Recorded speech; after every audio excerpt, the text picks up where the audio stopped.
Right now on Morning News Now, a lawmaker attacked in a scary scene caught on camera. Minnesota Congresswoman Ilhan Omar sprayed with a liquid at a town hall in Minneapolis. This morning, the man who confronted her under arrest and in police custody. Well, that attack comes as outrage grows over federal immigration raids across Minneapolis. Now, President Trump saying he supports a full investigation into that second deadly shooting involving federal law enforcement.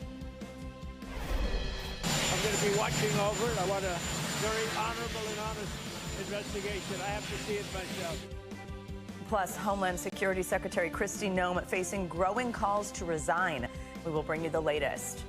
Developing this morning, deep freeze. Much of the U.S. waking up to another day of frigid temperatures as we brace for even more winter weather this weekend.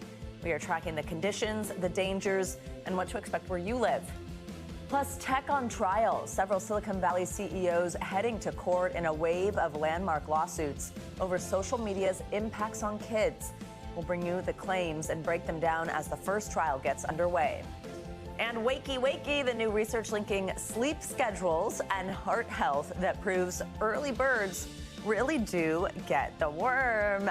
You know who that means. That's good news for us and probably you if you're watching right now. Exactly. Good morning. Good to have you with us. I'm Joe Fryer. And I'm Savannah Sellers. Thank you for starting your Wednesday with us. And we're going to begin this hour with the latest from Minneapolis. Well, striking a conciliatory tone, President Trump says he wants to see a full investigation into the shooting death of Alex Pretti by Border Patrol agents. His first public comments on Pretti's death come as a report from the Department of Homeland Security is revealing more about who was involved in his killing. And with tensions already high, a frightening scene unfolded at a Minneapolis town hall overnight. A man rushed Democratic Representative Ilhan Omar while she was speaking at a podium and sprayed her with an unknown substance. Omar, who's an immigrant from Somalia who became a U.S. citizen at age 17, has been the subject of repeated criticism from President Trump. NBC News Washington reporter Alice Barr joins us now with more on all of this. Alice, good morning. Good morning, Joe and Savannah. The latest developments in Minneapolis come as the White House has been trying to lower the temperature, changing up leadership on the ground and taking steps toward working with state and local officials. And DHS Secretary. In a new sign of the boiling tensions in Minneapolis, Minnesota Congresswoman Ilhan Omar confronted at a town hall overnight by a man who tried to spray her with something before being dragged out and arrested. We're going to keep talking. Omar, a frequent target of criticism from President Trump, including last night, hours before the incident. We're letting some great people come in. They have to show that they can love our country. They have to be proud. Not like Ilhan Omar. Omar has pushed back before, saying she has an unwavering love for America. Right before the confrontation, she called for the resignation of Homeland Security Secretary Kristi Noem, part of a growing chorus from both sides of the aisle in the wake of two deadly shootings in Minneapolis by federal law enforcement in 3 weeks. I've lost confidence in her. I had great hopes for her in the department, and I've been disappointed. President Trump standing by Noem. I think she's doing a very good job. The border is totally secure. That as the president backed a full investigation into 37-year-old ICU nurse Alex Pretti's fatal shooting, while asked if he agreed with some of his administration officials casting Pretti as a domestic terrorist in the early stages. I haven't heard that, but certainly he shouldn't have been carrying a gun. Local officials say Pretti was legally carrying his gun, and new details from a preliminary internal Customs and Border Protection review NBC News obtained note that in the struggle, 2 officers fired their weapons 5 seconds after an agent yelled that Pretti had a gun, and that one of the agents then said he had Pretti's gun after the shots were fired. At least 162 House Democrats are now backing an effort to impeach Homeland Security Secretary Noem, while the battle over funding her department could lead to a partial government shutdown at the end of this week, with Democrats demanding changes to immigration enforcement operations. Alice, we also have a legal update on a case that's playing out over the federal law enforcement presence in Minnesota. What can you tell us about that? So state officials in Minnesota requested a temporary restraining order, arguing the Trump administration ordered the surge of federal law enforcement to Minneapolis to punish the state for having sanctuary laws. A judge has ordered that the federal government has to address that claim by 7 o'clock tonight, guys. All right, Alice, thank you so much. For more on this, let's bring in NBC News senior national politics reporter Jonathan Allen. Jonathan, good morning. Great to see you. So as we heard from Alice there, President Trump now at odds with several lawmakers, including from his own party, over Secretary Kristi Noem. Yesterday, it seems, as Alice just explained, he starts kind of shifting his strategy here on immigration in Minnesota. However, this is not a president who likes to admit defeat, right? Do you think Noem's resignation is a realistic possibility at all while she has President Trump's backing, as we heard there?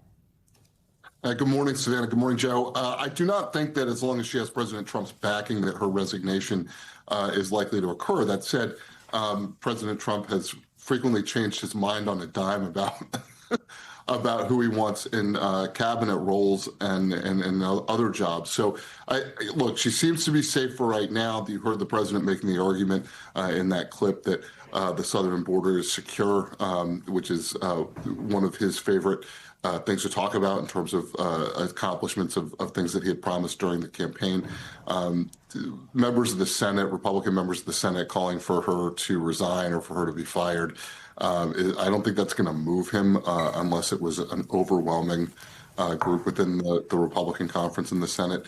That said, you never know with Trump. He could turn on Noem in an instant. Yeah, and John, I mean, this may all come down to political pressure. I mean, from a political perspective, the immigration crackdown in Minneapolis is not popular. Polls show a lot of disapproval. Signs it could even be hurting the president's overall approval rating. So how do you think some of this pushback from within his own party could add to that? But more than that, do you get the sense more and more Republicans in Congress are thinking about this when it comes to their own reelection chances in November, and that may motivate them to speak out more? I think certainly the president heard, and we've reported at NBC that he heard from members of Congress over the weekend that they were upset and concerned about what they'd seen in the videos with regard to Alex Pretti's shooting. I would just caution on this in terms of the midterms and in terms of the political pressure from Republicans in Congress. The vast majority of Republicans in the House are not in seats that are in danger in the midterms. So the way that the Republican conference acts tends to be much more responsive to pressures in a primary. And President Trump's base, the MAGA base, is still very much behind what is going on in terms of the deportation campaign, the mass deportation campaign across the country. So, until that changes, most Republicans in Congress are going to back a harsher crackdown, not a lesser crackdown. Before we let you go, John, I do want to ask you about a little bit of other news from Washington. This is family members of two men from Trinidad who were killed in a U.S. strike on an alleged drug boat in October. Our viewers probably remember there was quite a few of those. They sued the U.S. government yesterday. The wrongful death lawsuit, that's what it is. It's the first to be filed against the Trump administration for this military campaign on these types of boats in the Pacific. Some lawmakers have pushed for oversight of these strikes. That was back in December. Do you think that this puts pressure back on Congress to renew their push for oversight when it comes to something like this?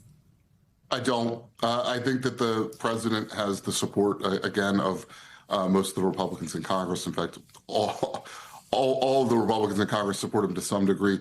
Many of them support what he did in Venezuela, and certainly, in terms of the boat strikes, they seem to be much more comfortable with that than the removal of Nicolas Maduro from Venezuela, the Venezuelan leader who the United States captured and brought to the U.S. So, I don't think that we're likely to see significantly more oversight. It's possible that one of Trump's critics in Congress could try to do that with a committee, but I don't see any real action taking place. All right, Jonathan Allen, thank you so much. In just a few hours, the Federal Reserve Board is set to meet to discuss interest rates, and it's widely expected to keep them unchanged. That is, despite some unceasing pressure from President Trump for the central bank to cut rates. That political tension, though, there that Joe just mentioned, that could overshadow today's decision. Chair Jerome Powell was recently subpoenaed by the Justice Department over the Fed's renovation project, while the president indicated last week that he'd narrowed down the search for Powell's successor. Powell's removal as chairman appears to be all but certain when his term ends in May. It does remain unclear, though, whether he will see out the remainder of his term as governor. That doesn't end until 2028. Investopedia's editor-in-chief and People Inc.'s chief business editor, Caleb Silver, joins us now to preview this. So we've seen some incremental cuts over the last, few months, but we're not expecting it this time. Explain to us, remove the politics from this, just economically, why we won't probably see any cuts today. Yeah, the Fed is what it calls neutral interest rates right now. It's watching the labor market closely, and we keep hearing about more and more layoffs. Amazon this morning, UPS yesterday. It's watching the unemployment rate at 4.4%, but it's also seeing that inflation is taming a little bit. It's not that it's going down too much, but it is rising at a slower rate. So the Fed wants to keep this balance right now because if you look at the headline numbers in the economy is growing right now. No reason to lower rates, which could stoke inflation, even though the president and his administration would like lower interest rates. We're not going to get an interest rate cut today. 99% chance, no cut. 100% chance the president will not like that. 110% chance, plenty of drama at the Fed at the press conference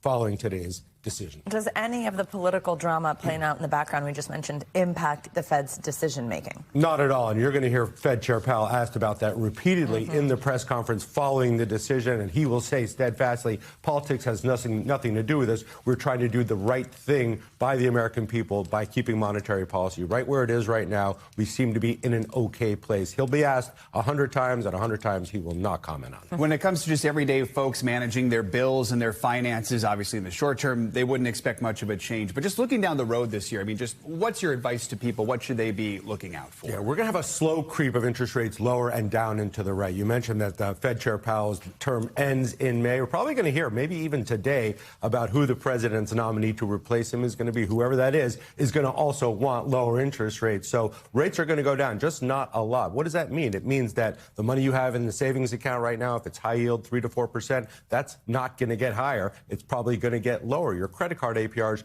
may get lower, and we might finally see mortgage rates tick down, that 30-year below 6%, stoke the housing market. But it's not going to be immediate. It's not going to happen at this meeting. Maybe if you look out in June or April, we'll get a couple of baby cuts, maybe 1 or 2 before the end of the year. But rates are kind of going to be where they are right now through the balance of this year. Next year, you're going to see lower interest rates. How do we anticipate Wall Street reacts to this? Well, Wall Street's already reacted, and they know that the rates are going to eventually head lower. Stock market at another record high. Despite all the concerns, despite all the worries about the economy, corporate profits are looking good. Huge day for corporate earnings today as well. All right. Caleb Silver, thank you so much. Well, the NTSB has released its blistering final report on the mid-air crash between a passenger plane and an Army helicopter that killed 67 people in Washington just over 1 year ago. In a public hearing, federal investigators said that multiple systemic failures led to the crash. They warned that a, quote, culture of complacency could lead to more incidents at other airports if no improvements are made. NBC News senior correspondent Tom Costello has the details. Newly released NTSB video capturing the mid-air crash at Reagan National Airport 1 year ago this Thursday. An Army helicopter crashing into an American Airlines regional jet. All 67 people died. With family members in the room, NTSB investigators identified a long list of contributing factors for the crash. There is no singular person to blame for this. These were systemic issues across multiple organizations. New NTSB animation shows what air traffic controllers saw that night. The view from the plane's cockpit as the chopper suddenly appears at the last second, and the chopper view as it crashed into the passenger plane. Investigators determined the chopper was flying 100 feet too high, relying on altimeters that the Army knew were inaccurate. The chopper also flying with its ADSB precise location transmitter turned off. And despite 15,000 helicopter and plane incidents since 2021 at DCA, the FAA had ignored controller warnings that planes and choppers were sometimes just 75 feet apart. We should be angry, because for years no one listened. This was preventable. The FAA has since restricted chopper flights around Reagan and says it's evaluating other potential hotspots nationwide. Kristen Miller-Zahn lost her brother Dustin in the crash. I hope to see that nobody else has to go through what our families have gone through, because it's an unbearable tragedy every single day. One other aviation note, that is, UPS says it has now fully retired the MD-11 cargo plane. That was the plane involved in that crash in Louisville, Kentucky back in November that killed 22 people. That specific plane was 34 years old. FedEx also flies the MD-11. It's grounded right now. FedEx says it's working with Boeing and the FAA to safely return the MD-11 to service one day. Back to you. All right, Tom, thank you. Well, let's bring in NBC News aviation analyst Jeff Guzzetti for more on this final report. When it comes to this plane crash, Jeff, good morning. Just tragic, really, the NTSB really using strong language in this emotionally charged hearing. One board member even going as far as to say, I am sorry for you as the pages of these reports are written in your family members' blood. And just got to be so tough to hear what we heard there in that piece, that this was preventable. What surprised you in these 500 pages of this report?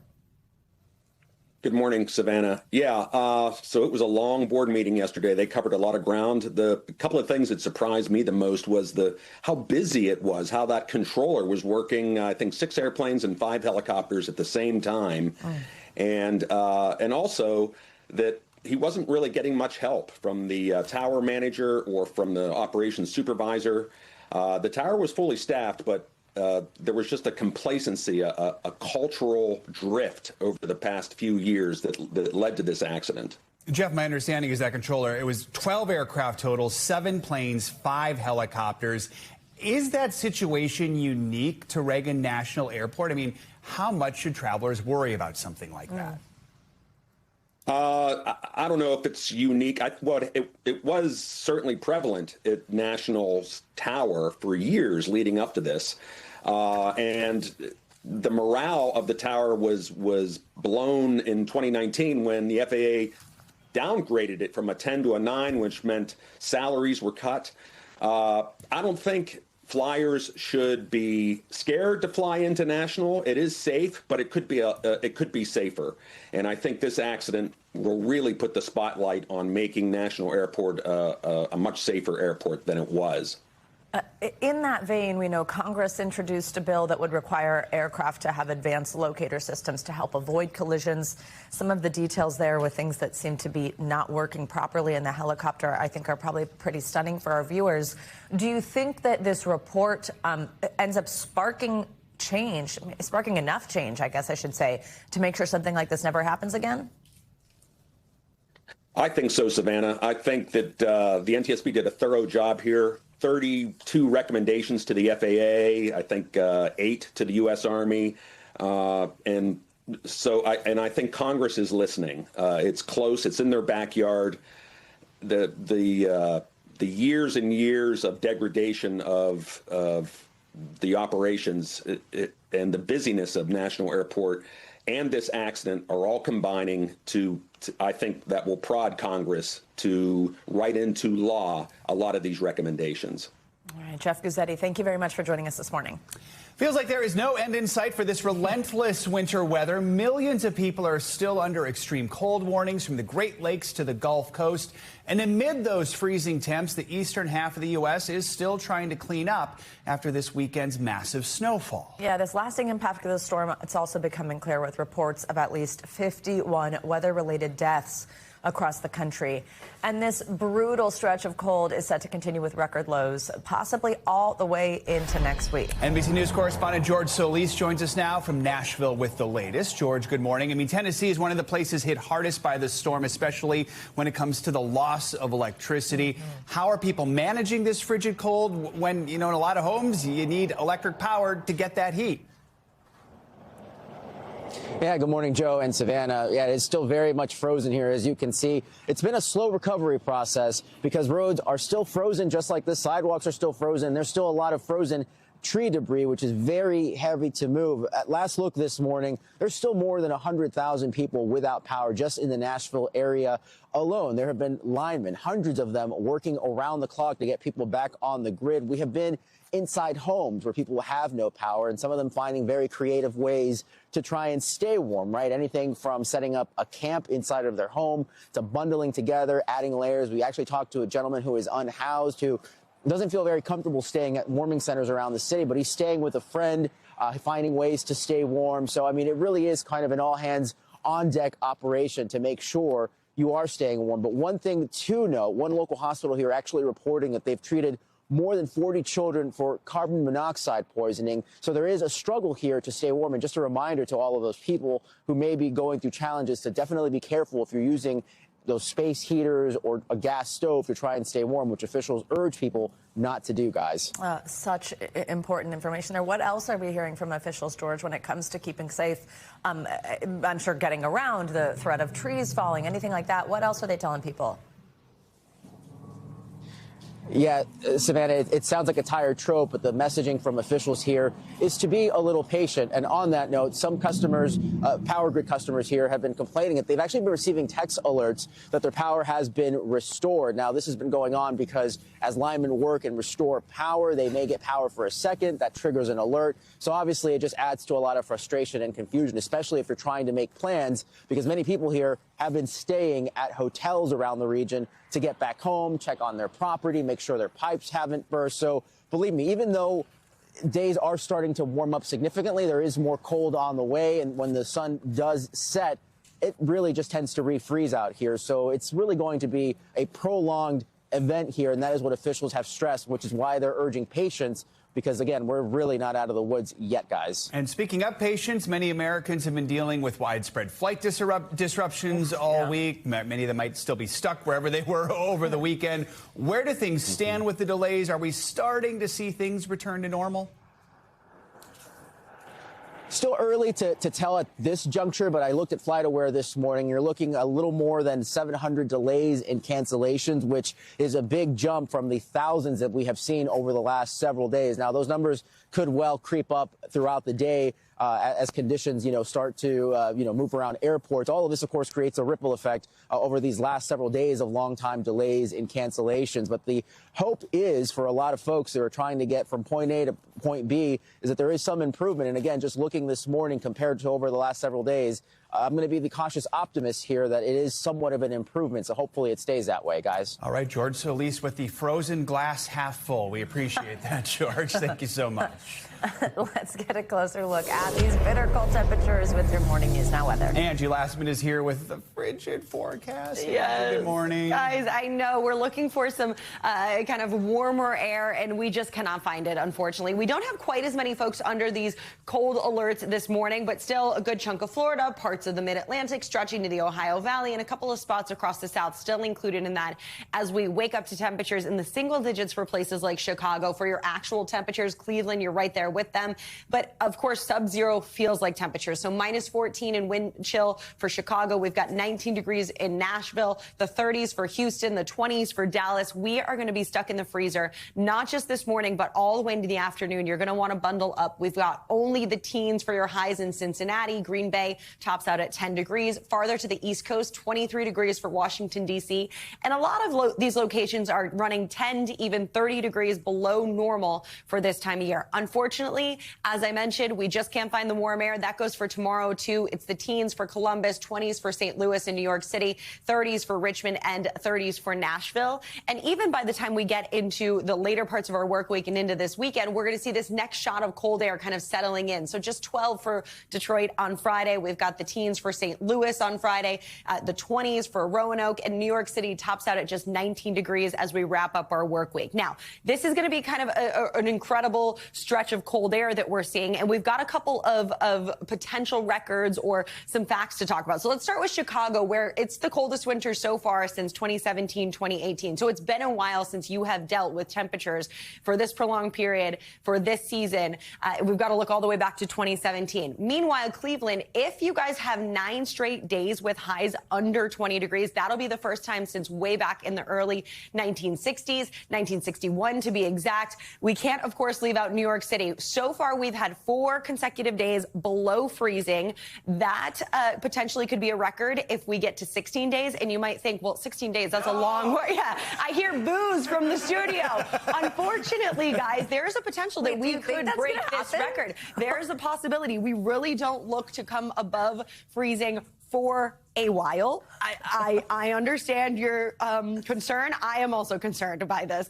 Washington, D.C., same for you guys. If you stay, you have 4 consecutive nights below 10 degrees. This is the first time since 1994, so it has been a while. And last but not least, we can't leave our friends in Miami out. We are actually going to see some really cold air make its way into these folks' backyard. So I think for our friends in Florida, we need to be most concerned. The falling iguanas, yes. The last time it dipped below 40, we've got to go all the way back to 2010, and we potentially could be talking about temperatures in the 30s from this next shot of cold air. So I know it's not what we want to hear, but it's what I'm giving you. So 12 more, I want to go back. Yeah. 12 more days of this are a possibility. Well, we'll see if we can break the record. Yeah. At least 10. Okay. I know. We're getting good use out of our very expensive winter coats, aren't we? See, also frozen glass half full. I appreciate that. Looking on the bright side. I don't think that's going to stop people from being mad at you, though. Yeah, well, I'll see you in June. Thanks, Angie. You got it. Much more to come here on Morning News. Now, later this hour, some outrage in Italy over the role of ice at the Winter Olympics, what we're learning from federal officials. Up first, though, after the break, tech titans on trial. Several Silicon Valley giants facing a series of lawsuits over the impacts of social media on children. We will break down the arguments next. Stay with us. We're back with a landmark lawsuit that is targeting big tech. The focus is on social media addiction and its impact on kids. The world's tech titans are heading to court for the first time, facing a wave of trials set to determine if their platforms are harming children. Jury selection began yesterday in Los Angeles for the first of the lawsuits. There are nearly 2,000 plaintiffs, including hundreds of families and school districts. They accuse the owners of Instagram, YouTube, TikTok, and Snap of knowingly engineering addictive products designed to hook young users at the expense of their mental health. Well, the company denies the allegations. According to the complaint, the plaintiffs claim these apps have, quote, rewired how our kids think, feel, and behave. NBC News legal analyst Danny Savalos is here to help us break down these cases. Danny, so TikTok and Snap did settle with the plaintiff for an undisclosed amount, meaning they won't go to trial in this California case. But there are still defendants. They are still defendants in some of the other lawsuits that are expected to go to trial later this year. As for this case, the plaintiff, 20-year-old woman, she claims she became addicted to social media when she was still a minor. She says that led to depression, to anxiety, to body image issues. So if you're her attorney, if you are representing this plaintiff, how do you prove that social media is so addictive? You take a page out of the tobacco litigation playbook, which is exactly what they have done. Their theory of responsibility is that the defendants put out into commerce a product or service that they knew in advance was dangerous and addictive. That's basically the same theory as tobacco. Now, obviously, it's not a perfect analogy because tobacco and nicotine are quite different from social media, especially because the idea behind social media is that it is free. It's free because we are the product when we use social media. And we sort of understand that. And the entire point of social media is that we stay up late at night doom scrolling because that's how the companies make money. So it may not be a perfect analogy to tobacco litigation, but it might be enough to win the case. Danny, part of what's so notable here, CEOs like Meta's Mark Zuckerberg will be testifying. He's expected to testify on February 9th. Also, YouTube's Neil Mohan, really putting them there in the hot seat. We've never seen this happen before. In the past, social media companies have pointed to the fact that almost sort of like they've tried, right? Like they've put these safeguards in place. They have things like teen accounts. Parents get to put some parameters on that or link their accounts. I'm wondering if something like that, or do they take the tact of like, it's not clinically addiction to be addicted to social media? Like, what is the defense here? Right. I mean, there are a number of different defenses, and exactly what you pointed out is that these are not exactly the same as tobacco or nicotine. These are not drugs. Although addiction takes many forms. If you're the defendants, you're going to argue that, look, this is exactly the way we designed these products. And the plaintiff's theory is very similar to tobacco litigation. You knew they were addictive. You put them out there anyway. And there's no amount of safeguards that are going to make this perfectly safe, which, by the way, is an argument for both sides. And that's an argument for almost every product we use. Virtually every product or anything we ingest could be poisonous in certain amounts, or on the other hand, it could be, if reasonably used, safe and enjoyable. And that might be the case with social media. And I expect that to be the defense's argument. But the reality is this: these defendants don't want to testify. They don't want this evidence out there, especially if there's evidence that they did in fact know this stuff, that social media was addictive. So watch this spot. You might see more companies settle in the next day or two. Danny, the verdict in this California case could just set a precedent not only for how these other lawsuits play out, but just what these platforms do and how they operate moving forward. I mean, depending on what happens with the verdicts, what could it mean for technology design, just the experience that people have on these apps in the future? This case is a bellwether. Other potential plaintiffs are watching. Depending on what happens with this case, you're going to likely see new litigation or less litigation if the plaintiffs do not prevail at trial. So everybody's watching this in the plaintiff's bar to see what happens with the outcome of this, because it really does tell us what direction we're going to go in terms of holding social media companies responsible, especially in light of the generalized kind of immunity that they can get from a 1996 statute that generally holds these companies not responsible for what other people post on their platforms. Danny Savalos, we'll be keeping an eye on this one. Thank you so much. Good one, thanks. Well, there's growing outrage in Italy from some politicians, even the media, after it emerged that ICE agents are set to play a role in the U.S. security for the upcoming Milan-Cortina Winter Olympics. This, of course, comes after the 2 fatal shootings by federal officers in Minnesota this month. NBC News international correspondent Claudio Lavanga has more on this from Milan. For the past few days, there have been conflicting reports over the involvement of ICE as part of the security around U.S. personnel during the Winter Olympics here in Italy. Now, the Department of Homeland Security confirmed that ICE's investigative unit will be among several federal agencies that will support the Diplomatic Security Service to, and I quote, vet and mitigate risks from transnational criminal organizations, but also clarify that ICE does not conduct immigration enforcement operations in foreign countries, including, of course, here in Italy, and that all security operations remain under Italian authority. Despite those assurances and the fact that agents at the Homeland Security investigations are not traditionally involved in chasing down immigrants in the streets, news of the involvement of ICE in Italy during the Olympics triggered a heated debate here. The Interior Minister told Italian media he doesn't see any problem if ICE is only involved strictly in the personal security of U.S. personnel. But on Tuesday, the mayor of Milan, Giuseppe Sala, said in a statement that ICE agents are not welcome in the city. He called it a militia that kills and said its agents are not aligned with Italy's democratic way of ensuring security. All right, Claudio, thank you. Well, coming up, at risk, new research shows men are developing heart disease at an earlier age compared to women. Our Dr. John Torres is here with that study and more in your weekly checkup. That's next on Morning News Now.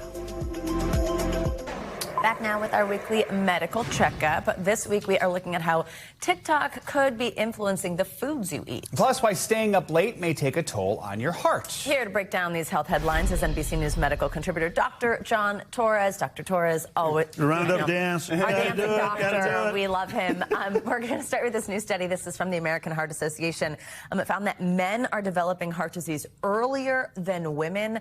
Do researchers know why this is, and what do men need to know? They think they do know why, and actually it ends up starting at around the age 33, this increased risk in men starts going up, and that's when they start diverging, and it lasts for men throughout their life where they have this increased risk of these heart attacks. Wow. And they think there's a couple reasons for it. They started the study in the 80s with 5,000 people, went up through 2020, and looked at them and see what happens over those years, and they found out a couple things. One, they think there might be some hormonal differences that are causing this, but the other one is lifestyle type differences, especially in men. They tend not to eat as well, they tend maybe not to exercise as much, especially later in life. And so these are the things that they think are happening there. So what can you do about it? What are doctors' orders behind this? Well, first and foremost, realize there's this risk, not just for men, but for women as well, of heart attack, coronary heart disease, strokes, those types of things. In this case, strokes didn't apply, but it can in other types of your life. So make sure you get the screening test you're supposed to be getting. On top of that, know your body. And I tell my patients all the time, if you start noticing symptoms you didn't notice before, especially concerning your heart, get them checked out. It's better for me to say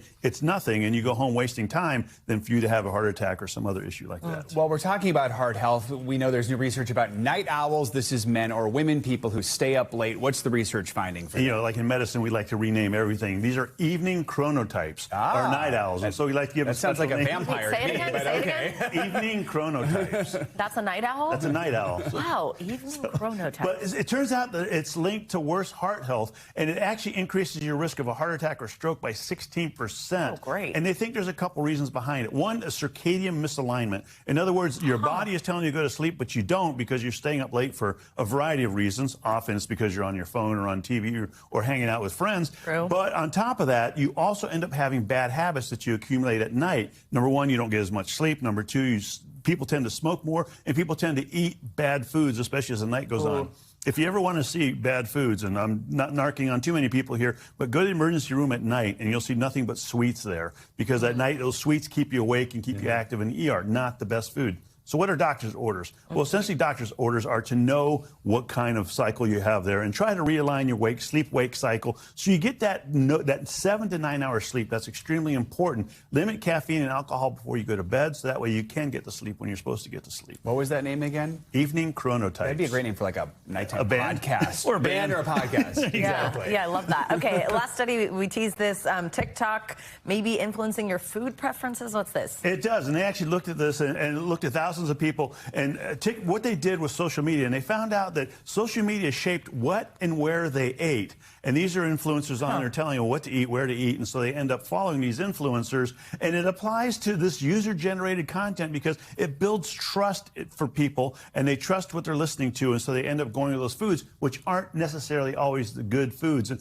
what it does, unfortunately, it blurs that line between the ads and between good consumer, good advice. So what can you do here? Well, first and foremost, recognize you got doctor's orders for this one? I do, doctor's orders. Make sure that you understand what's happening here. This is happening. If you do get advice off of TikTok, it's not necessarily bad advice, but it might not be good advice. So double check that advice. Watch out for any kind of intense diets where they're saying there's this one thing you have to take and you have to do it every day for the next 10 years. It's going to keep you healthy. Watch out for those kinds of things. And of course, limit your scroll time, not just for diets, but for life in general. Yeah. Maybe get your advice from a real doctor.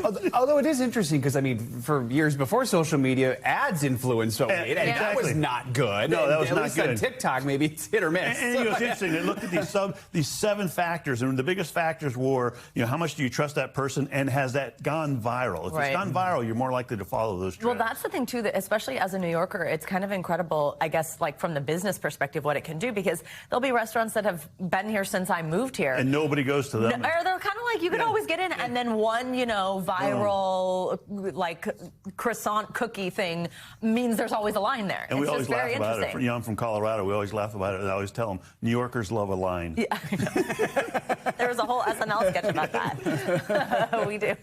Thanks, Dr. John. Thank you. Great to see you. All right, coming up on Morning News Now, we've got a scam alert. Influencers are sounding the alarm on a disturbing online trend. Everything seemed like a typical brand partnership email. So I felt very violated, to say the least. That email, the work of impersonators claiming to be with a popular brand, what authorities want you to know.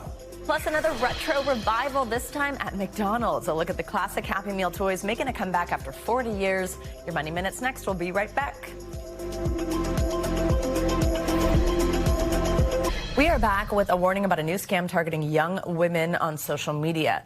Several content creators thought they were getting legitimate collaboration offers and a chance to work with the brand Skims, that shapewear and clothing company. Instead, they say they were asked to share revealing images with someone impersonating the company, pretending to work there. NBC News correspondent Emily Ikeda has more.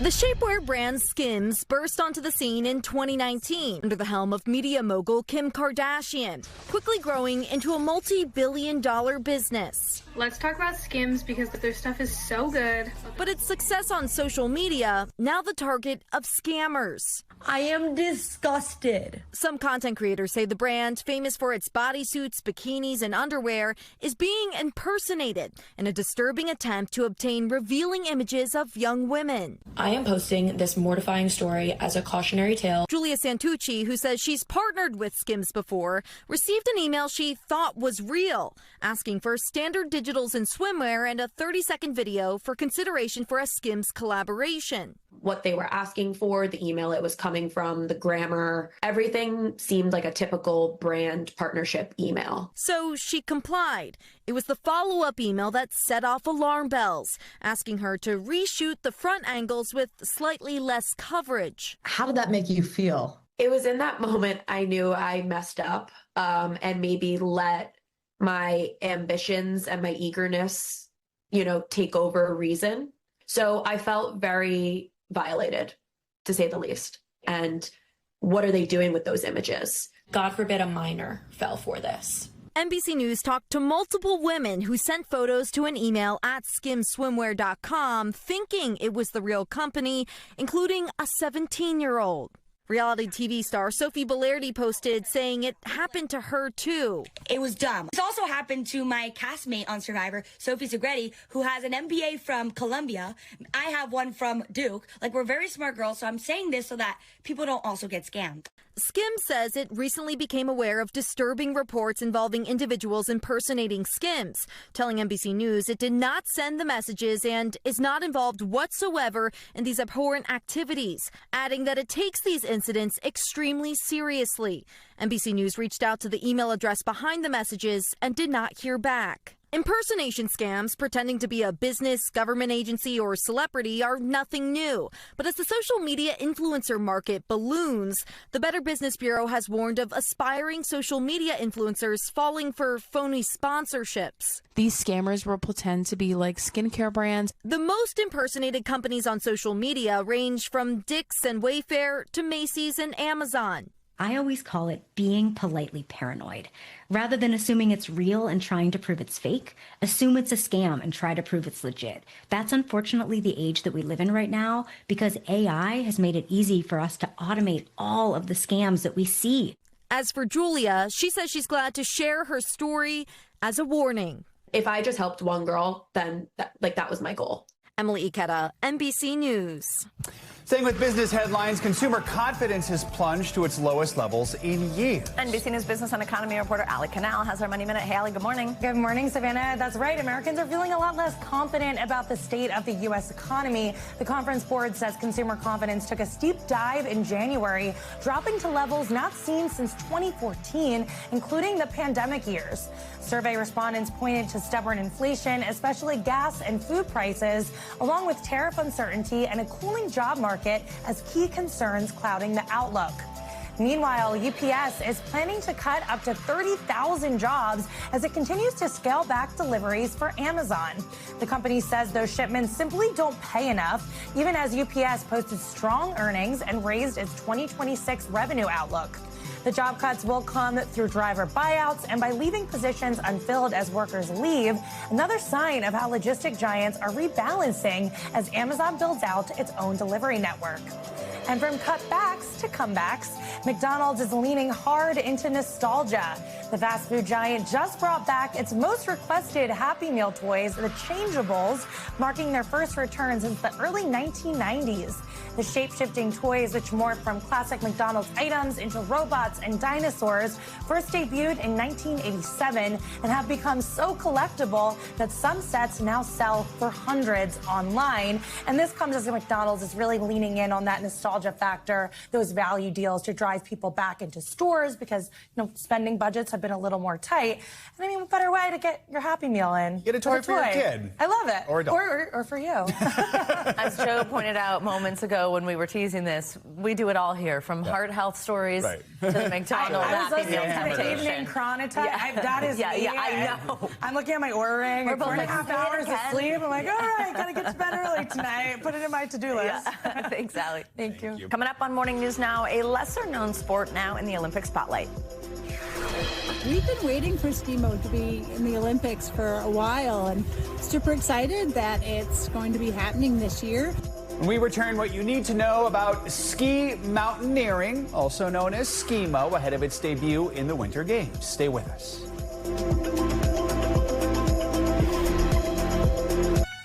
know what that music means. The Winter Olympics are less than 2 weeks away, and there are several new events to watch out for in Milan Cortina. Today we're going to take you behind the scenes with Ski-Mo. That is short for ski mountaineering. It does not mean ski more. Think of it as skiing without the chairlift. Yeah. Reporter Jackson Stover from our affiliate in Plattsburgh, New York, took a trip to Vermont to explain exactly how Ski-Mo works. These folks behind me are preparing for a Ski-Mo race, one of the latest sports added to the Winter Olympics. It's been around for a while, but it's new to the world stage. But how does it work? Ski-Mo as a race is definitely high output. It's basically like trail running. As Stowe, Vermont resident Aaron Rice would tell you, Ski-Mo is no walk in the park. 3, 2, 1, race! But a sprint up a mountain. The sport is a unique mix of backcountry and downhill skiing. It's picked up steam over the years and is growing in popularity. Personally, I've been doing Ski-Mo for over a decade in Utah when it was kind of just coming to the United States. So much so that it will be featured as an Olympic sport for the first time. A welcome sight for Ski-Mo fans near and far. We've been waiting for Ski-Mo to be in the Olympics for a while and super excited that it's going to be happening this year. Athletes competing in a Ski-Mo race start with skins on their skis to help with traction while they ascend the mountain. You can go as fast as you want. So it feels like you're almost running uphill, getting as many laps as you can. And what goes up must come down. I 100% took a wrong turn. Dude, yeah, I thought, I was like, what? I went straight into the woods. What many consider to be the easy part, when racers remove the ski skins for the descent to the finish line. You can go at your own pace. You don't have to be, competing for the Olympics. The Ski-Mo featured in Italy this year will be a sprint race and then a mixed relay, which consists of 2 ascents and then a section on foot with skis attached to a backpack. You watch in the Olympics, you'll see they're running up a staircase built into the snow.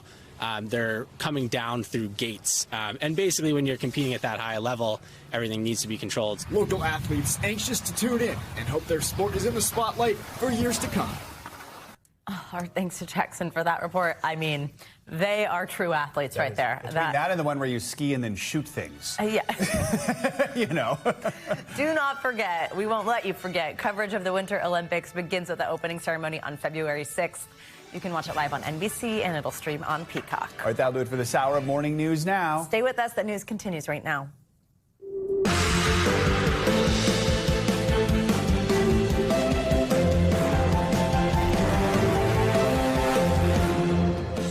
Good morning, and thank you so much for kicking off your Wednesday with us. I'm Savannah Sellers. I'm Joe Fryer right now on Morning News Now. Out in the cold, a seemingly endless deep freeze putting tens of millions of Americans from the Northeast to the Gulf Coast on ice. Nearly 500,000 people still without power, and it doesn't look like we'll be thawing out anytime soon. Our Angie Lassman is tracking it all. Also this morning, boiling point, frightening scenes out of Minneapolis overnight. Congresswoman Ilhan Omar attacked at a town hall meeting. The man seen charging at Omar, spraying her with an unknown liquid. Her searing response as new details come to light on the tragic death of Alex Pretti in a city engulfed in anxiety.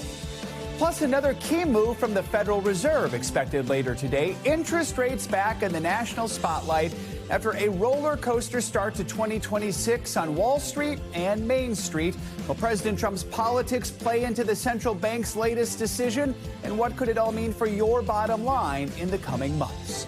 And later in the hour, the major snub sending shockwaves across the wide world of sports. Why it looks like NFL legend Bill Belichick will have to wait at least another year to etch his name into the Football Hall of Fame. A lot of controversy surrounding that and his role in North Carolina right now. Let's begin this hour with the brutal winter weather still taking a toll on millions nationwide with no end in sight. Americans are now bracing for even more freezing temperatures, not to mention the potential for another round of snow hitting the Northeast in the coming days. And air travel still struggling to get back on track after hundreds of flights were canceled during or after this recent snowstorm.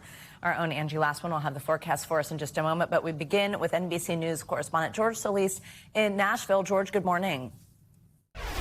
Conditions still frigid here in Nashville. More than 100,000 are still without power, and the recovery has been slow with these persistently cold temperatures and tree debris that litters many neighborhoods. One hospital reporting more than 40 children being treated for carbon monoxide poisoning as people struggle to find ways to stay warm. This morning, a large section of the country dealing with snow and frigid temperatures, with freeze warnings extending as far south as the Gulf Coast and Florida overnight. While tens of millions remain under cold weather alerts in parts of Texas, the Ohio Valley, and mid-Atlantic. In Louisiana, icy conditions stranding hundreds of drivers on Interstate 20. Semi-trucks stretching for miles stuck on roads slick with ice. Last weekend's monster storm and subsequent cold weather proving deadly, with at least 48 weather-related deaths nationwide. New York City loosening its shelter intake procedures to make sure anyone who needs a warm place to stay gets one. At least 10 New Yorkers have tragically lost their lives after being found outdoors. And the mess at the nation's airports not letting up, with nearly 6,000 flight delays nationwide Tuesday and cancellations topping 2,500. While in Tennessee, more than 100,000 customers are still without power. You be careful. Be safe. State troopers there going door to door to make sure folks without heat are safe. Based on your assessment, which area of the state has been hit the hardest? Middle Tennessee has been hit extremely hard. Really, the whole state in general has been hit just catastrophically. In Nashville, one couple doing their own door-to-door, armed with cups of hot coffee for their neighbors. For others, it's a great excuse to spend quality time together. Yeah, you can either play or you have to draw one. This family bundling up in their own home without heat, but making the best of an unprecedented winter event. You know, it's nice to unplug for a little bit. We're not miserable. We're just uncomfortable. Adding to some frustration here in the Nashville area, some customers saying they've been receiving text alerts from the power company, letting them know that their power has been restored when in fact it hasn't, as hundreds of linemen work to get people back on the grid. Back to you. George, thank you. All right, let's get an even closer look at these cold temps with your morning News Now weather. Angie Lastman's here, the bearer of bad news this week. Angie, good morning. Oh, come on. Give me a break this one time. Yeah, guys, unfortunately, the news is that we are going to be cold for an extended period, and we potentially could see this another storm system kind of developing off the coast. I'll get to that here in a moment and what that could mean for folks across the east as far as snow is considered as we get into the weekend. But right now, focusing on those cold weather alerts across the Ohio Valley, extending to the mid-Atlantic, Scranton, Washington, D.C., Indianapolis included in that. And then, of course, no surprise, we've got these in effect across Florida as well. We're gearing up for kind of a long stretch of this cold weather. So right now, as you're preparing and getting out the door, extra layers for a lot of folks, really from top to bottom of the country. If you live east of the Rockies, you are going to want the extra layers today. Temperatures right now, 1 degree for the actual temperature in Chicago, 12 below when you add the wind in there. We've got Dallas into the 20s, Jackson into the 20s, Macon feeling like 25 degrees, and our friends in Tampa bundling up for sure this morning with a feels like temperature of 34 degrees.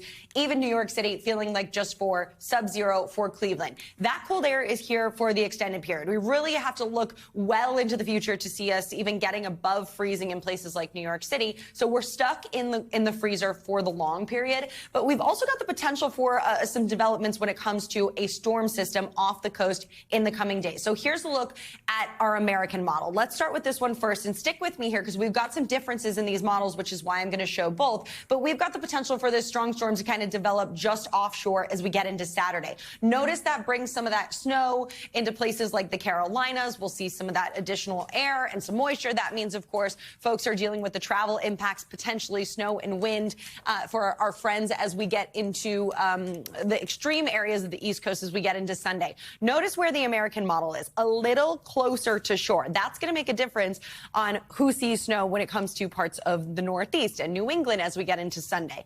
Now, when you look at the European model, it's not all that different when we get to Saturday, but notice Sunday, it's a little farther offshore. This is going to make a difference for who sees some of that snow and the highest risk of it here as we get into the end of our weekend for folks across the Northeast. So American model, potential snowfall, notice how high the amounts are, and we're looking at heavy snowfall across parts of the Carolinas. So that's what we're looking at when it comes to the American model. When we look at the European model, a little less for our friends across the Carolinas. And then when we focus on, you know, the potential across parts of the Northeast, there's some discrepancies there. So all of that, guys, if you're still with me here, all of that to say we've still got some time before we can kind of finalize exactly what that means for our friends across the Northeast when it comes to additional snowfall.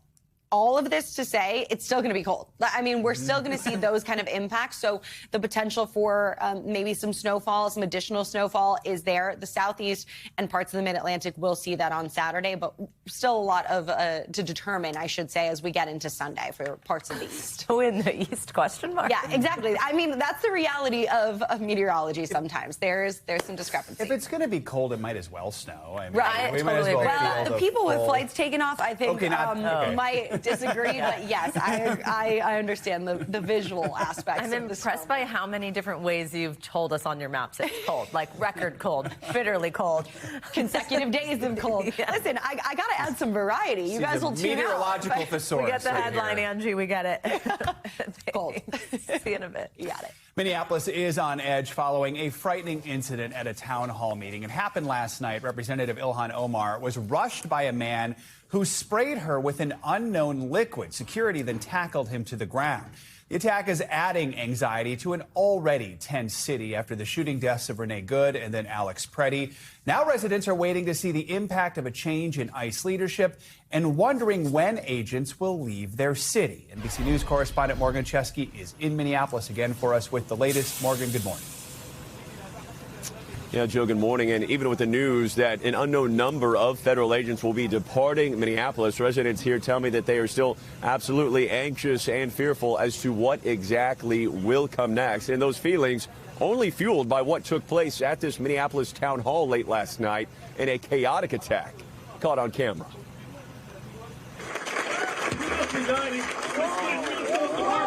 Overnight in Minneapolis, a man arrested after confronting Democratic Congresswoman Ilhan Omar at a town hall, spraying an unknown liquid from a syringe. DHS Secretary Kristi Noem must resign or face impeachment.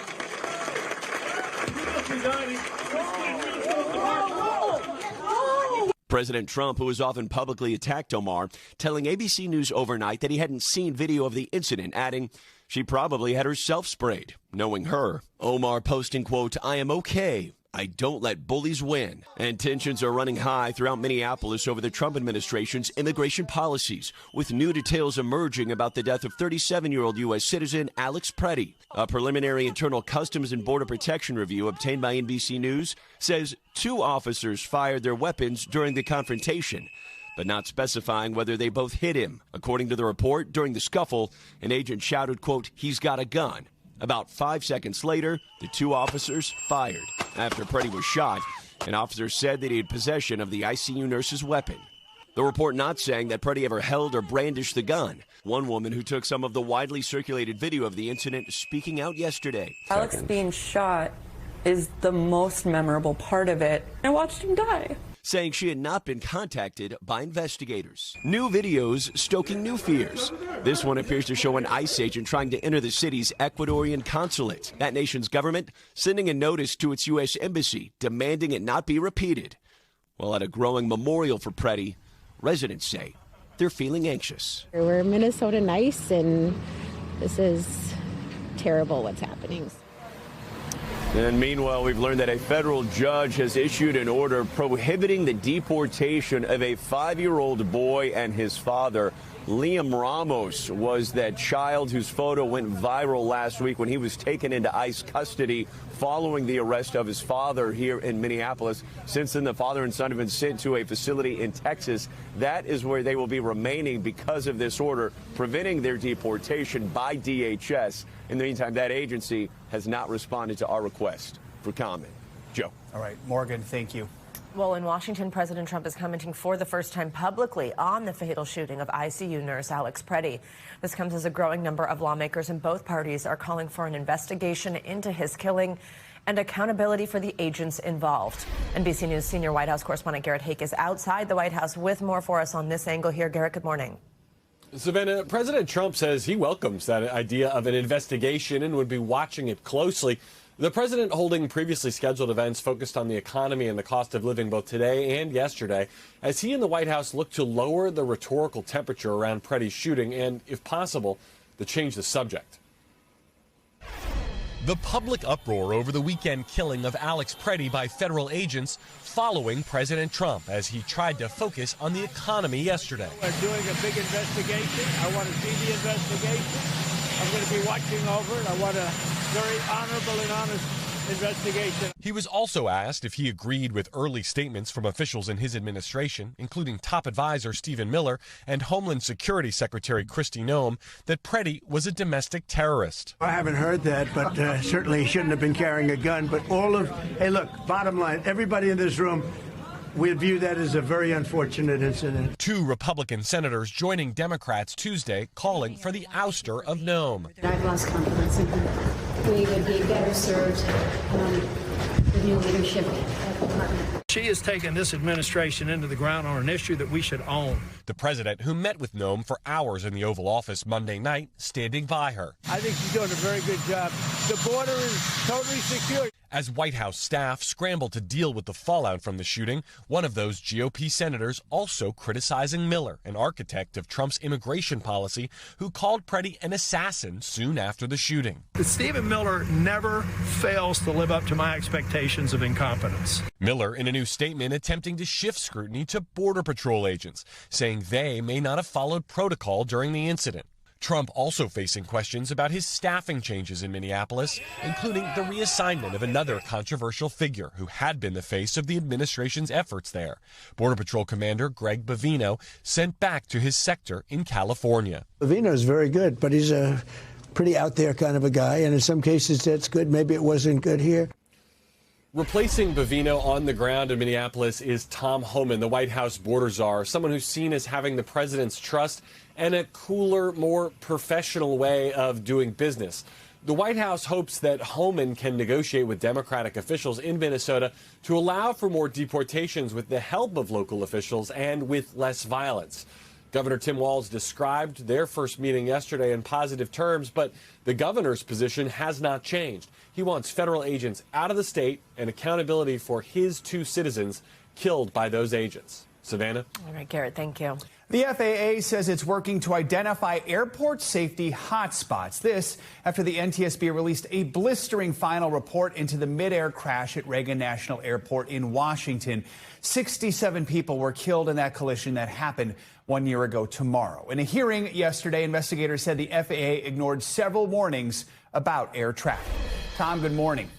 Hey, Joe. So listen, this NTSB report is really taking aim at the FAA. It is quick, however, to point out that the current FAA leadership appears committed to making necessary changes and to stop ignoring blatant safety risks like the 15,000 incidents between planes and choppers in Washington before that crash. The NTSB says the FAA's complacency, listen to what I said, FAA's complacency contributed to that fatal crash a year ago.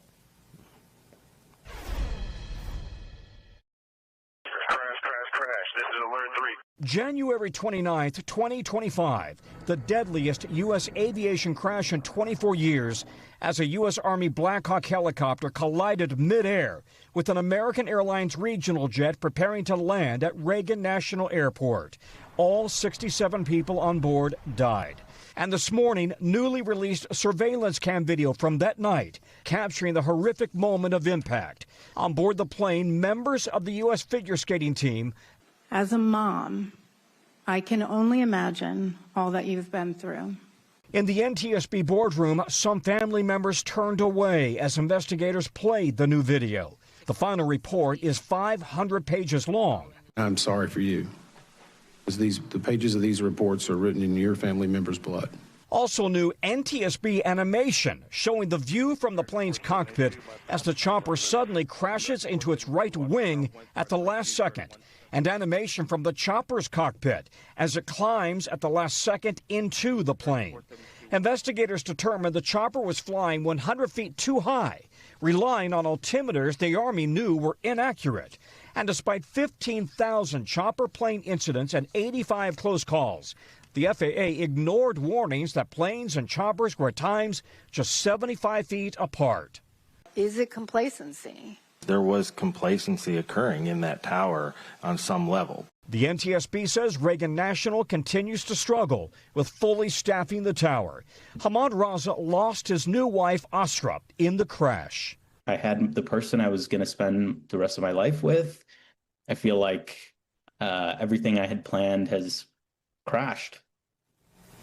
They went to Indiana University together, and they had just gotten married. The FAA says it's evaluating close call data at airports nationwide, looking for the kind of close calls it never acted on in Washington.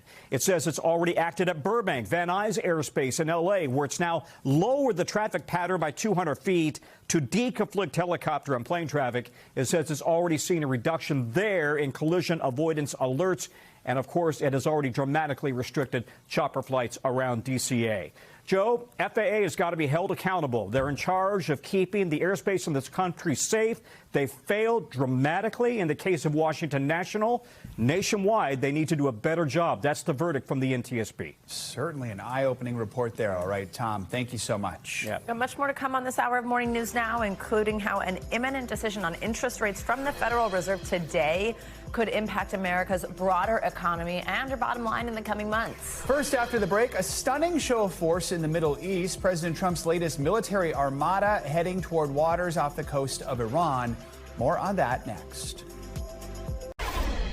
The U.S. is edging closer to losing its measles elimination status. It comes as South Carolina is now the center of the largest outbreak in the country, reaching 789 cases and surpassing Texas. Since Friday, South Carolina's Department of Health has reported 89 new cases. The majority of infections are among people who are not vaccinated. NBC News health and medical reporter Erica Edwards joins us now. She's been following the outbreak since this very first one that we saw in Texas last year. Erica, good morning. So, South Carolina now the largest outbreak since measles was eliminated in the U.S. 26 years ago.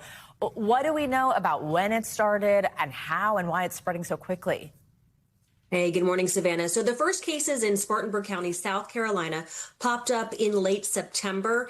Within a week, there was a full-blown outbreak. Now, the cases really exploded over the holidays, a lot of travel, a lot of big family gatherings. The reason it's still spreading so quickly is just about how contagious measles it is. It is the most contagious virus known on the planet, and it will find those pockets of unvaccinated people. You need about a 95% vaccination rate to cocoon and protect communities. A lot of areas with outbreaks right now have vaccination rates far below that 95%. Savannah, Joe? And South Carolina understandably making headlines right now, but it is certainly not the only place where we're seeing a spike in measles cases. Where else are outbreaks happening? Sure, there's still the outbreak happening in Arizona and Utah. South Carolina cases have spread to at least 3 different states. I'm keeping my eye on North Carolina, especially counties in the western and southern portion of the state. Union County, North Carolina, for example, that sits right on the South Carolina border. There are nearly 200 students at one school already in quarantine because of a single case of a child who went to that school while contagious. Joe, Savannah? Erica, we mentioned the U.S. will lose its measles elimination status if it is determined the virus originated from a single source and circulated for a full year, if I'm understanding that right. But walk us through that and tell us when it could happen. Yeah, so there is a committee of independent experts within the U.S. that's going to meet with the World Health Organization in April. A final decision isn't expected until November. The question, as you said, though, is whether the Texas outbreak that began in January 2025 led to ongoing, uncontrolled spread of measles for a full year. Savannah, Joe? And with that in mind, the new principal deputy director of the CDC just seemed to downplay the U.S. losing this status on a call with reporters last week, saying in part, quote, "It's the cost of doing business." I don't really know what that means, but how worried are officials and doctors about this? So that's an attitude that's been rejected from doctors and pediatricians I've talked with who are caring for these children, sometimes in the hospital, with public health workers who sometimes don't have the staffing to really create a really robust response to these outbreaks, not to mention families who have to be out of work and school for that 21-day quarantine if they've had an exposure, sometimes twice with repeated exposures to measles. Joe, Savannah? All right, Erica, thank you very much. Time to take a closer look at what is making news in the world of politics this morning. We have senior national politics reporter Jonathan Allen joining us for Politics Now Moment. Hey, John, good morning. Good morning again, guys. The Trump administration is defending its foreign and immigration crackdown policies at courts across the country. On Monday, a federal judge in Texas temporarily blocked the deportation of a 5-year-old Ecuadorian boy and his father who were arrested in Minnesota last week. The boy, Liam Conejo Ramos, was apprehended by federal agents who were trying to arrest his father, Adrian Conejo Arias.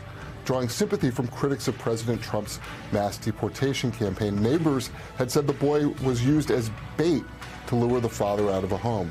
The pair have been transferred to a Texas detention facility, and the judge, Fred Bieri, halted any effort to remove them until their case is adjudicated.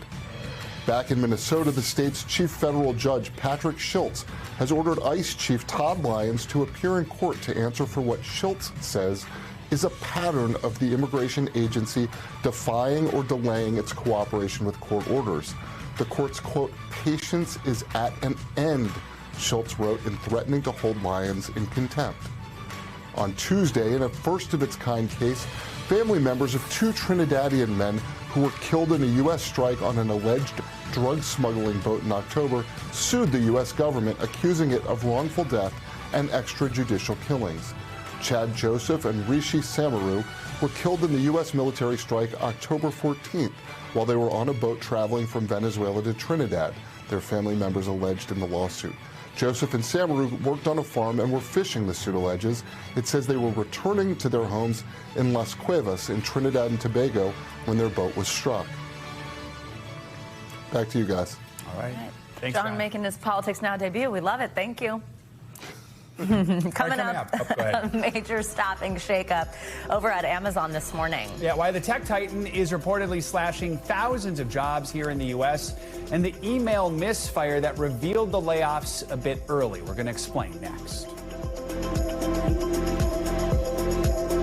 The Federal Reserve is expected to hold interest rates steady today when it meets to weigh the state of the labor market and inflation. This is the first meeting since the Justice Department opened a criminal investigation into Fed Chair Jerome Powell, which he claims is politically motivated.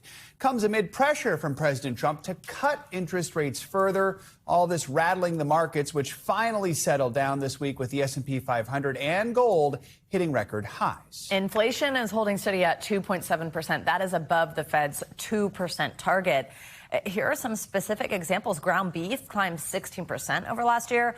Orange juice is up a staggering 37%. NBC News senior business correspondent Christine Romans joins us now from Washington, where she's covering today's Fed meeting. Christine, good morning. So explain why economists are not expecting to see any movement right now when it comes to interest rates. Yeah, you had 3 rate cuts in a row late last year, likely to support a job market that was slowing down a little bit. You know, it was the slowest year for job creation last year outside of a recession since 2003. So that gives you some perspective about what was happening in the job market. And the Fed wanted to support the job market. At the same time, though, inflation is higher than it would like, higher, as you point out, than its 2% target. So you don't want to cut too much in a overall strong economy with inflation too high, or that can make the inflation story worse. So the Fed now, we think, is going to pause here and sort of assess the situation. It's got some breathing space, really, overall in the economy.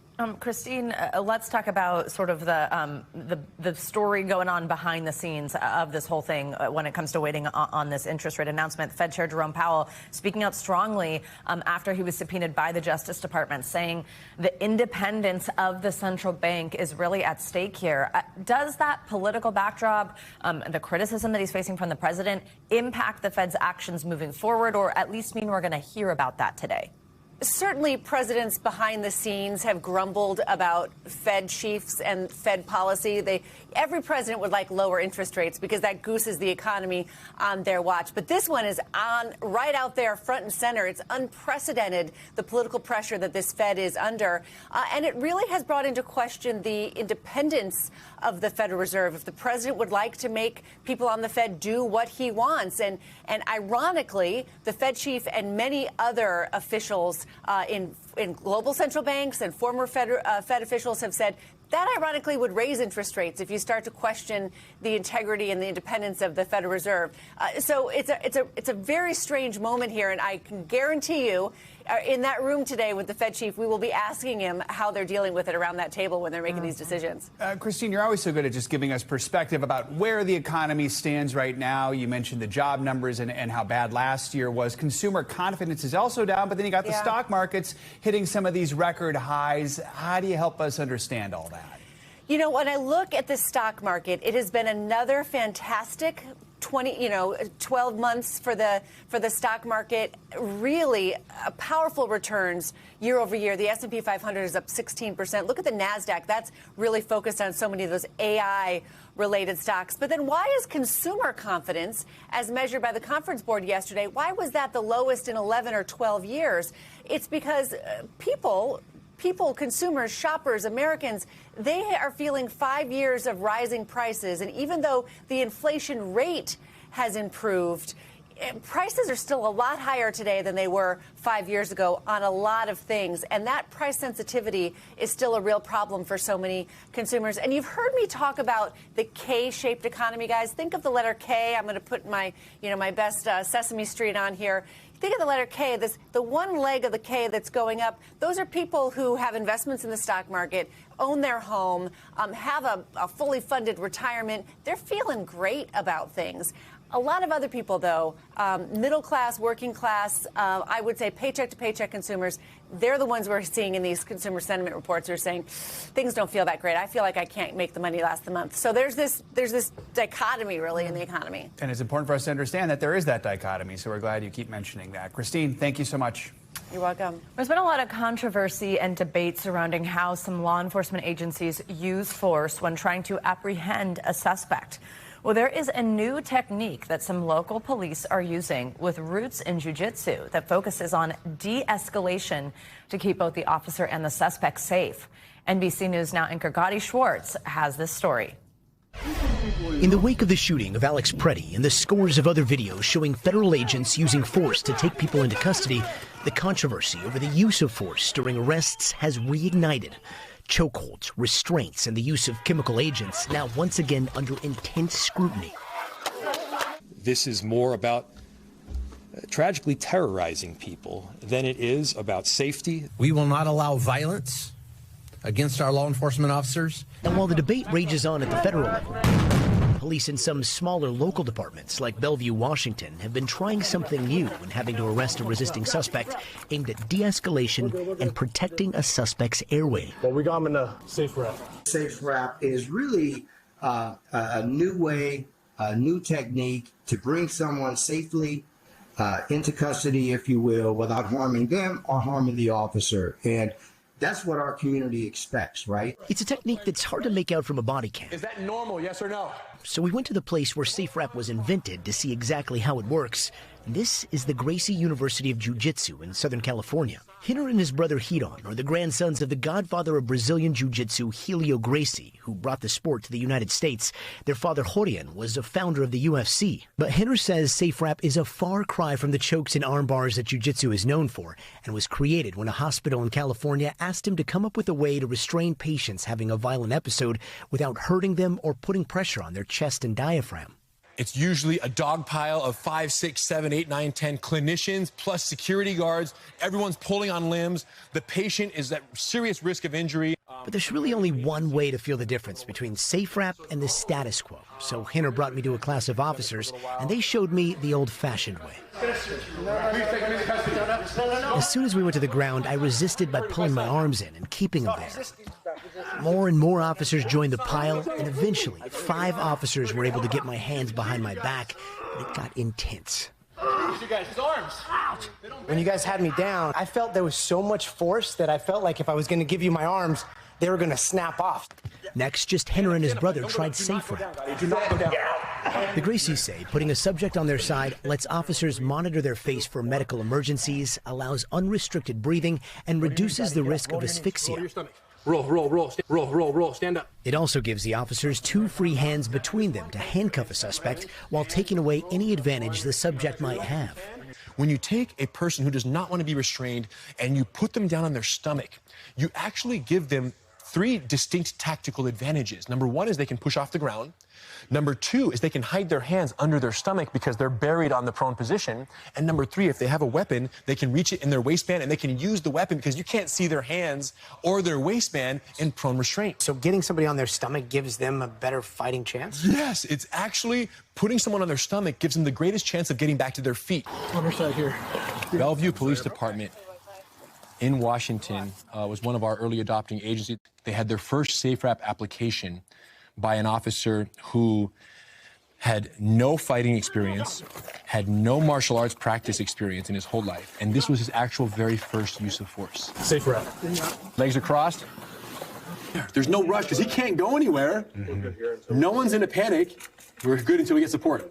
So far, Hinner says hundreds of agencies have licensed the system, which requires mandatory refresher training every year. Since departments are notoriously resistant to giving more training time for the basic skills that every officer should have to protect themselves and to protect civilians, it's like we're taking it upon ourselves to say, no, it's not good enough. The minimum 2, 3, 4 hours a year, we don't accept that. If you guys want the benefits SafeRap offers, this proprietary system, then we need you to invest in your officers, invest in your firefighters, invest in your paramedics. How do you respond to those that might see this and say, firefighters, EMTs, they shouldn't be learning how to fight? The reality is this. Today, they're already facing record high levels of violence in their everyday jobs. They show up in an ambulance, they get a patient, they put them in the back of the ambulance, they're in a locked metal box that is moving. The patient will sit up, often unbuckle, and now attack the paramedic in the back of the vehicle. What CPR is to emergency first aid, SafeRap is to emergency restraint. Oh, wow. Our thanks to Cody Schwartz for that report, as well as the demonstration there. All right, let's head back to Wall Street for some news there with some turbulence over at Amazon. Thousands of jobs now reportedly on the chopping block. NBC News business and economy reporter Ali Canals back with us for our Money Minute. Hey, Ali, good morning. Good morning, Savannah. Yes, Amazon just confirming that big round of layoffs, saying it plans to eliminate about 16,000 roles. The move is part of a larger effort to streamline operations, and it follows another round of cuts in October that slashed 14,000 corporate jobs. Details of the layoffs first surfaced in an email viewed by multiple outlets on Tuesday, which appeared to have been sent by mistake before the company made things official early this morning. And Medicare is heading back to the negotiating table with a new round of prescription drug talks underway. The Trump administration announced a list of 15 medications, including Botox and the GLP-1 drug Trulicity, that will be subject to Medicare price negotiations. The process, created under President Biden's Inflation Reduction Act, targets high-cost medications, but any new negotiated prices will not take effect until 2028. Meanwhile, OpenAI is now beefing up its offering for scientists. On Tuesday, the company behind ChatGPT rolled out a free tool called Prism, designed to help scientists write papers, build diagrams, and collaborate. OpenAI says science-related use of ChatGPT jumped nearly 50% last year. And it's not just OpenAI. Rivals like Anthropic are also racing to apply AI to science and healthcare, from drug discovery to analyzing medical data. And this is something that we've been hearing a lot about in the healthcare space and the AI space. A lot of pros, but also some cons as well. No doubt. All right. Absolutely. Thanks, Allie. Appreciate it. Many football fans are in disbelief this morning after finding out legendary NFL head coach Bill Belichick will reportedly not be a first-ballot Hall of Famer in 2026. Yeah, Belichick had been one of the most iconic figures in the league while leading the New England Patriots to each of their record 6 Super Bowl titles. Coming up, you could say we are mixing it up with the latest addition to our NBC News podcast family. Yeah, our very own Kate Snow sits down with us next for what else? An early morning drink with some of our favorite celebs and innovators. We will explain. That's up next. Stay with us.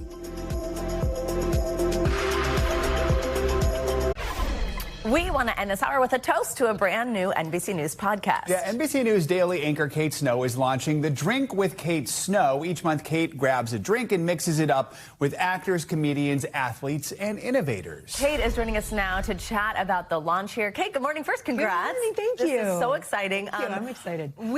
So the drink has been this awesome thing that you've been doing for a while, actually, and in its like video sort of format on our website, and sometimes people will see this on TV as well.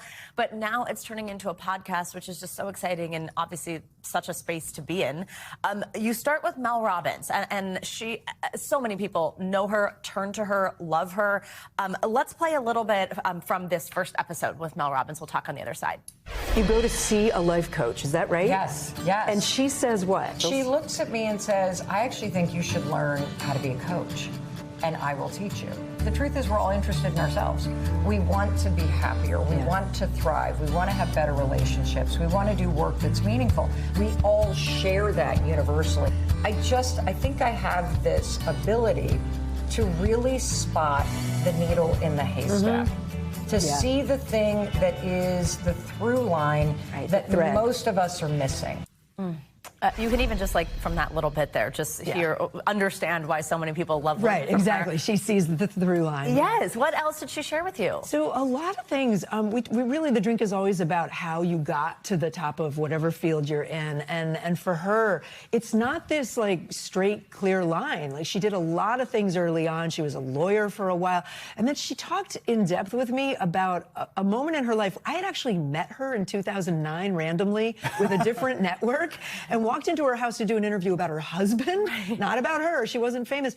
And at the time, I thought she had this beautiful life. It turns out, no, they were actually had liens on the house and were in major debt. So we get into that because I was there, but like, you know, you don't tell somebody walking in to do an interview what's really going on necessarily. Right. And now she sold 9 million copies of her book. Yes, right. Like, how did that happen? No kidding. That's fascinating. I mean, you've spoken to so many people, Queen Latifah, Kate Hudson, Olympians like Michael Phelps. What have you learned about just trying to get people to open up? Because we know celebrities, they have PR people, they kind of want to control the conversation. It's true. I think that's interesting, Joe, and you do so many interviews too, and so well. You know that like it's the comfort level, right? It's respect and being comfortable. And I think sitting over a drink changes things because we're always in a venue, we're always in a bar or restaurant. We're not always drinking alcohol, by the way. Sometimes it's water or seltzer water. We're going to talk about that in a minute. Don't you worry. But I think there's that sort of once we start going. You know, and the publicists aren't sitting there next to us. We just get into a groove, and we get into a conversation, and people end up opening up a lot, and that's what makes it special. Sometimes there's alcohol, though, right? Yeah, sometimes. Yeah, like Bill Nye wanted a straight-up martini. Yeah. Yeah, tell us more, like, the drink, because it's a cool concept, right? Like, lots of people interview people, but I think kind of centering it around a drink, something that is this social experience for a lot of people, kind of like it changes up the concept. No, it does. And again, like, some people, you know, I want to make clear, like, sober people have done the drink, and we drink, like, you know, fun, like, mocktails and things like that. Tea, coffee, I've done all of that. But then also, some of the most fun have been like spicy margaritas. The other, actually a few weeks ago, I guess a couple months ago, Roy Wood Jr., the comedian, he wanted an old fashioned, and I was like, that's my favorite drink, and nobody had ever asked for it. Wow. That's good. Yeah. Roy, by the way, was literally my next door neighbor in LA. We literally lived next to each other for years. He is the nicest human. He's great.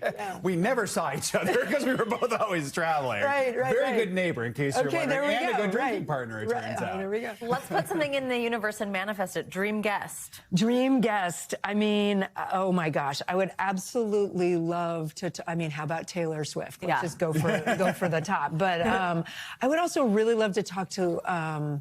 Some of my favorite musicians, right? Because Kate's a musician, don't forget. Yeah. All right. I don't know. There's too many people that, you know, there's a lot of people in the universe who are really, really interesting. Yeah, absolutely. Kate, thank you so much. And scan the QR code. We're going to pull it up right now on the screen for you for more of Kate's conversation with Mel Robbins. And then follow The Drink with Kate Snow. You can listen every month when she's got a new exciting guest that is available wherever you get your podcast. Congrats again. Thank you. Can I say Stevie Nicks while we're on camera? Let's throw it out there. Let's throw that out. That's what I'm saying. I'm sure she's watching right now. So, all right. Thanks, Kate. Congrats. That's going to do it for this hour of Morning News Now. Stay with us, though. The news continues right now. We thank you for watching. And remember, stay updated on breaking news and top stories on the NBC News app or watch live on our YouTube channel.